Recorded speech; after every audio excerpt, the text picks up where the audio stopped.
चूड़ी वाले का वचन एक मार्मिक कहानी है जो एक चूड़ी वाले और एक गरीब परिवार की सरलता, ईमानदारी और करुणा पर आधारित है। इस कहानी में न सिर्फ एक व्यक्ति के आदर्शों और नैतिक मूल्यों का उजागर किया गया है, बल्कि समाज के उन पहलुओं को भी दिखाया गया है जो आज भी हमारे सामने ज्वलंत समस्या बने हुए हैं। यह कहानी इस बात पर भी प्रकाश डालती है कि कैसे लोग अपने छोटे छोटे वादों को निभाते हुए भी दूसरों के जीवन में बड़े बदलाव ला सकते हैं। गांव के एक छोटे से कोने में एक गरीब परिवार रहता था। इस परिवार में रमेश, उसकी पत्नी सीमा और उनकी दो बेटियां गीता और मीरा रहती थीं। रमेश खेतीबाड़ी करके अपने परिवार का पेट पालन करता था, लेकिन उसकी आर्थिक स्थिति बहुत खराब थी। उसके पास इतनी संपत्ति नहीं थी कि वह अपनी बेटियों की खुशियों का ध्यान रख सके। सीमा एक गृहिणी थी और वह घर के कामकाज में रमेश का साथ देती थी। बेटियां छोटी छोटी चीज़ों में खुश हो जाती थीं, लेकिन एक चीज़ जो उन्हें सबसे अधिक आकर्षित करती थी वह थी रंग बिरंगी चूड़ियाँ। जब भी गांव में कोई मेला या उत्सव होता, चूड़ी वाला जरूर आता। उसकी रंग बिरंगी चूड़ियाँ गांव की औरतों और लड़कियों को बहुत पसंद आती थीं। रमेश की बेटियों का भी मन होता था कि उनके हाथों में भी चूड़ियाँ सजें, लेकिन उनकी आर्थिक स्थिति इस तरह की नहीं थी कि वह चूड़ियाँ खरीद सकें। गर्मियों का मौसम था और गांव में एक मेला लगने वाला था।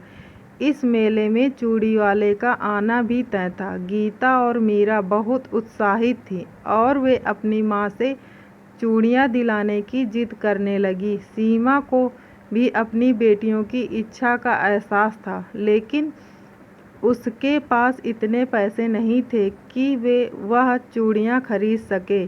फिर भी उसने सोच लिया कि वह चूड़ी वाले से कुछ चूड़ियाँ उधार ले लेगी और बाद में पैसा चुका देगी। मेला लगने के दिन चूड़ी वाला गांव में आया। वह एक बूढ़ा आदमी था, लेकिन उसकी आवाज़ में एक खास अपनापन था। वह गांव की गलियों में आवाज़ लगाता हुआ चलता, चूड़ियाँ ले लो, रंग बिरंगी चूड़ियाँ। गांव की औरतें और लड़कियां उसकी आवाज़ सुनते ही उसकी ओर दौड़ पड़ती। सीमा अपनी बेटियों की खुशी के लिए चूड़ी वाले के पास गई। उसके मन में संकोच था क्योंकि उसके पास पैसे नहीं थे। उसने चूड़ी वाले से कहा, भैया, मेरी बेटियां आपकी चूड़ियां बहुत पसंद करती हैं, लेकिन इस वक्त मेरे पास पैसे नहीं हैं। क्या आप कुछ चूड़ियां उधार दे सकते हैं? मैं कुछ दिनों बाद आपके पैसे चुका दूंगी। चूड़ी वाले ने उसकी आंखों में झांकते हुए कहा, बहन, मैं जानता हूँ कि तुम्हारी आर्थिक स्थिति ठीक नहीं है, लेकिन मैं भी इसी काम से अपनी रोजी रोटी कमाता हूँ। अगर मैं उधार दूंगा तो मेरा गुजारा कैसे होगा? सीमा की आंखों में आंसू आ गए। वह अपनी बेटियों के चेहरे की चमक को देखकर असहाय महसूस कर रही थी। चूड़ी वाले ने सीमा के चेहरे की व्यथा को समझ लिया। उसने कहा, बहन, तुम्हारी बेटियों की खुशी मेरे लिए भी मायने रखती है। मैं उन्हें चूड़ियाँ दे दूंगा, लेकिन एक शर्त है। जब तुम्हारे पास पैसे हों तब मुझे चुका देना। मैं तुमसे कोई ब्याज नहीं लूँगा और ना ही तुम्हें जल्दी करने के लिए कहूँगा, लेकिन एक बात का ध्यान रखना, वादा निभाना सबसे बड़ा धर्म होता है। सीमा ने राहत की सांस ली और उसे चूड़ियाँ मिल गईं। उसने चूड़ी वाले का धन्यवाद किया और वादा किया कि वह जल्द ही पैसा चुका देगी। उसकी बेटियों के चेहरे की खुशी देखकर उसका दिल भर आया। समय बीतता गया, लेकिन सीमा के परिवार की आर्थिक स्थिति में कोई खास सुधार नहीं हुआ। रमेश की फसल इस बार भी अच्छी नहीं हुई, जिससे वह पहले से ही कर्ज में डूबा हुआ था। सीमा भी चिंतित थी कि वह चूड़ी वाले का उधार कैसे चुकाएगी।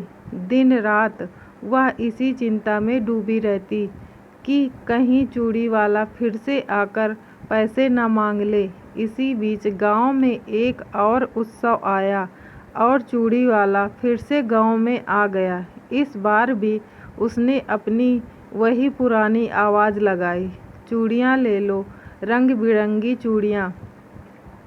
सीमा ने उसे देखा और उसके दिल में फिर से वही संकोच जाग उठा। उसने सोचा कि शायद चूड़ी वाला इस बार पैसे मांगने आएगा, लेकिन ऐसा कुछ नहीं हुआ। चूड़ी वाला बिना किसी बात के वापस चला गया। सीमा अब और अधिक परेशान हो गई। उसे चूड़ी वाले का दिया वचन याद आ रहा था। उसने खुद से वादा किया था कि वह पैसे चुका देगी, लेकिन हालत ऐसी थी कि वह कुछ भी करने में असमर्थ थी। उसके मन में एक अजीब सी बेचैनी थी। उसने सोचा कि वह किसी तरह चूड़ी वाले से मिलकर उसे अपनी स्थिति समझाएगी। एक दिन वह चूड़ी वाले के पास गई और उससे अपनी मजबूरी बताई। चूड़ी वाले ने उसकी बात ध्यान से सुनी और फिर मुस्कुराते हुए कहा, बहन, मैं जानता हूँ कि तुम ईमानदार हो और अपनी स्थिति को समझते हुए ही यह बात कह रही हो, लेकिन याद रखना, वचन बहुत कीमती होता है। तुम जितनी जल्दी हो सके अपना वादा पूरा करो, मैं इंतज़ार कर लूँगा। समय बीतता गया और सीमा के परिवार की स्थिति धीरे धीरे सुधार होने लगी। एक दिन रमेश को अच्छी फसल मिल गई और उसकी आर्थिक स्थिति में सुधार आया। अब सीमा ने ठान लिया कि वह सबसे पहले चूड़ी वाले का कर्ज चुकाएगी। सीमा ने चूड़ी वाले को ढूंढना शुरू किया, लेकिन उसे वह कहीं नहीं मिला। उसे पता चला कि वह बूढ़ा चूड़ी वाला कुछ दिनों पहले ही इस दुनिया को अलविदा कह गया था। सीमा का दिल भारी हो गया। वह सोचने लगी कि उसने अपने वचन को पूरा करने में देर कर दी।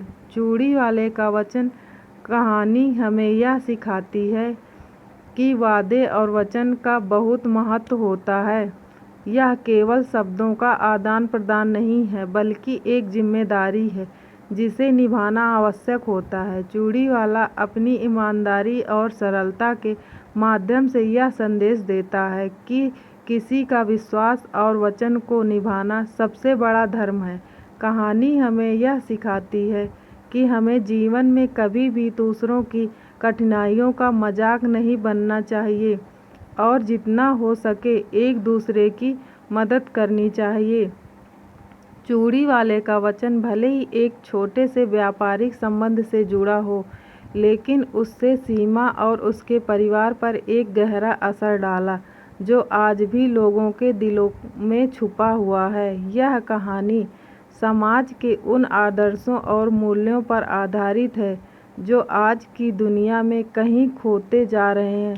दोस्तों, अगर आपको मेरी यह कहानी पसंद आई हो तो मेरी वीडियो को लाइक कीजिए, चैनल को सब्सक्राइब कीजिए और कमेंट करके ज़रूर बताइएगा कि यह कहानी आपको कैसी लगी। धन्यवाद।